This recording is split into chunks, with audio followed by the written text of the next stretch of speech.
The accounts of a certain particular entity are some of the most disturbing reports one could ever examine.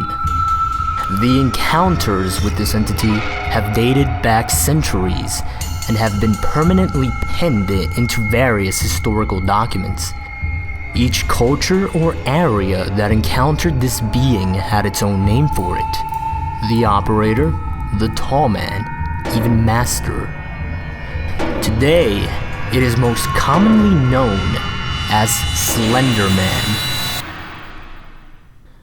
In recent years, it's actually been a phenomenon that's been taking off, and it's been pretty viral. It's even gotten to the point where the legend has its own video game being developed for it. However, its presence in history is certainly undeniable. There are many recorded accounts documenting encounters with this entity. One such disturbing account, stemming from a German journal dating as early as 1702, writes, "My child, my Lars, he is gone, taken from his bed. The only thing that we found was a scrap of black clothing. It feels like cotton, but it is softer, thicker. Lars came into my bedroom yesterday screaming at the top of his lungs that the angel is outside. I asked him what he was talking about, and he told me some nonsense fairy story about the tall one. He said he went into the groves by our village and found one of my cows dead, hanging from a tree. I thought nothing of it at first, but now he is gone. We must find Lars, and my family must leave before we are killed. I am sorry, my son. I should have listened. May God forgive me." Despite different cultures attributing different names to this being, all descriptions of it share some very common traits. The Slender Man is described as being a tall man. In many reported experiences, it is said to have the appearance of wearing a black suit and maybe even a tie. Now, there's an important distinction to be drawn here. If this being indeed wears a suit, it can be concluded that it has an awareness and some sort of intelligence. However, if it does not, and it just seems to have the appearance of doing so, then it's hypothesized that it has a natural ability to merge in its surroundings, and in this case that would be with our society, our culture. It may be why this entity has even been evasive for so many centuries, despite an ever-evolving and ever-changing culture. It is also reported as having no eyes, no mouth, no hair, and no distinguishable facial features. Different reports describe it as ranging anywhere between 6 to 15 feet in height. Its behaviors vary from report to report. It has reportedly stalked victims, in some cases for years. Psychological torture is a common tool this being employs, though any definite particular reason as to why it does what it does is anyone's best guess. The only general certainty that can be drawn from this entity's behavior is that it is malevolent. Now, there was actually an interesting list compiled which described potential traits of the Slender Man. This list was compiled after there were a number of burning buildings with unknown causes that had several deaths and a few surviving witnesses. Now, these traits are listed in a sort of chronological order, and this is what that list says. Slender Man will find interest in a victim for reasons unknown. It would then contact the victim, and if it is a child, it'll present itself as friendly. The adults he stalks have a common trait.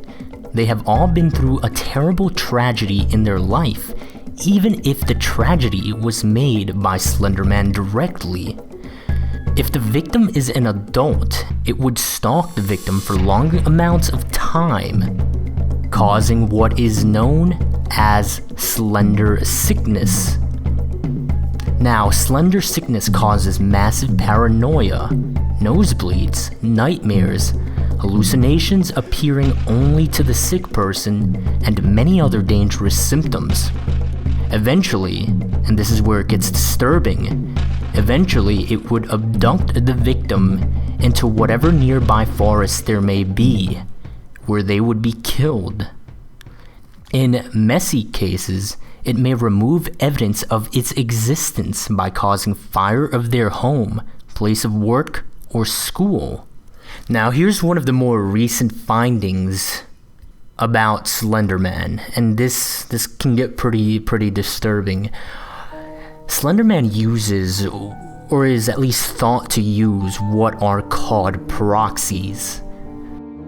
Now these proxies, they are people that behave in really strange ways. Oftentimes it is described as if they behave in ways that make them appear as if they are possessed. It is a kind of psychosis. However, it is unknown whether this psychosis is simply them speaking for themselves, or if it is actually Slender Man pulling the strings. In its most generalized form, you can consider these proxies insane individuals that are apparently under its control or influence. Now, this is because these proxies tend to act based on what this entity might want or need, sort of like servants. Now, the idea is that these people do all the physical interaction for it. Quite significantly here is the idea that they might even destroy or even leave evidence for it.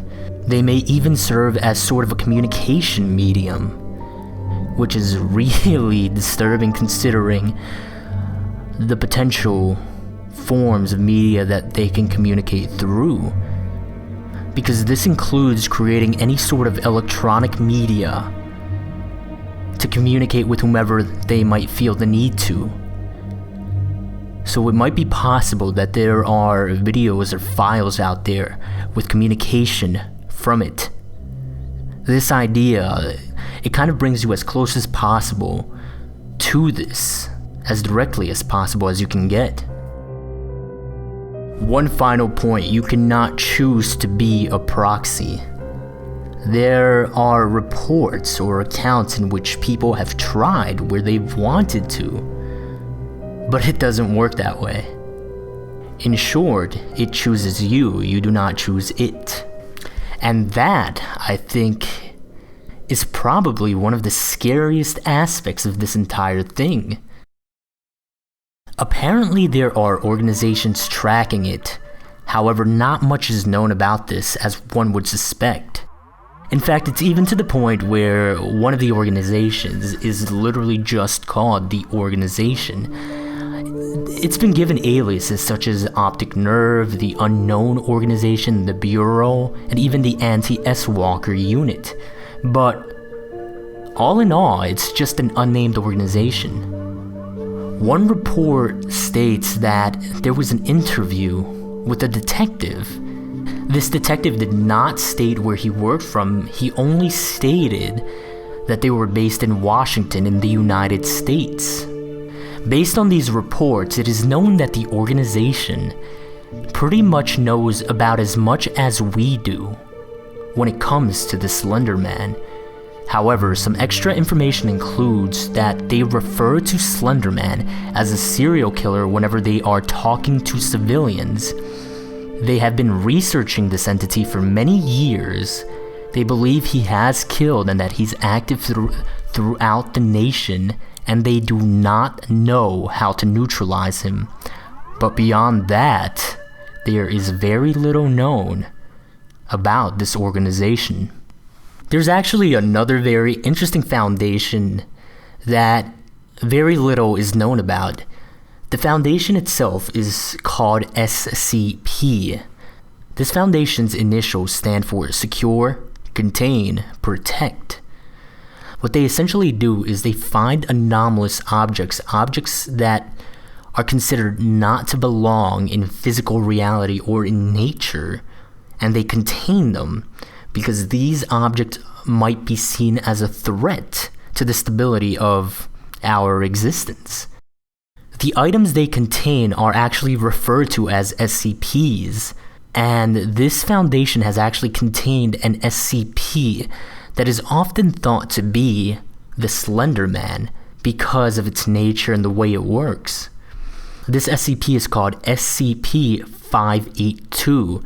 Its alias is Bundle, and here's a description directly from the SCP archives. SCP-582 is an adaptive, self-propagating meme in the form of an entity most often referred to as blank. It's blanked out. SCP-582's primary ability is passive reality modification. Any fictional account written about SCP-582 will become a factual record of a manifestation of the entity in which SCP-582 will carry out all actions attributed to it in the narrative. These manifestations will happen at whatever time and place is specified. If no specific location or time is given, the manifestation will occur at any opportunity that will meet the narrative's criteria. Now here's what's really interesting about how they are handling this, and for this reason we are here in the video solely referring to this SCP by a factual name in which no narrative can be established. This is how they're handling it. It says, all major internet search engines are to be monitored for any references to SCP-582 under any of its known names. Copies of all media relating to SCP-582 are to be stored in Secure Archive 582. The original sources of these materials and all records regarding the individuals responsible for the creation of such are to be expunged as outlined in Document 582-RP. Now here are the specifics of how this relates to Slender Man. This SCP has been noted to share some abilities as Slender Man.